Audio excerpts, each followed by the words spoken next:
இந்த காட்சி ஒரு கதையல்ல, இது நம்முடைய வாழ்க்கை. ஆதாம் ஏவாள் தோட்டத்தில் மறைந்தார்கள், ஏனெனில் அவர்கள் ஒரு தவறு செய்தார்கள். அந்த தவறின் விளைவுகள் இன்று வரை மனித வாழ்வில் உள்ளது. நாம் எல்லோரும் சில நேரம் அந்த மாதிரிதான் இருக்கிறோம். தவறு நடந்தால் நாமே நம்மை தண்டித்துக் கொள்கிறோம். மனதில் வெட்கம், குற்ற உணர்ச்சி, பயம், மனசோர்வு இதெல்லாம் நம்மை வாட்டும். அது அந்த முதல் பாவத்தின் நிழல் மாதிரி நம்மை தாக்கும். ஆனால் ஒரு நிமிடம் நினைச்சு பாருங்க, அந்த ஒளி அவர்களை தேடி வந்தது போல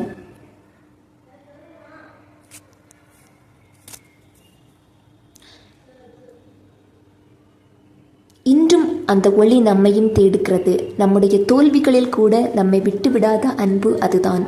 அது நம்முடைய இயேசு. அது அவருடைய இரக்கம். நம்மை திரும்ப பாதைக்கு கொண்டு வர ஒரு அழைப்பு. ஆதாம் ஏவாள் செய்த பாவத்தின் விளைவு நாம் அனுபவிக்கிறோம். பலி, உழைப்பு, மரணம்,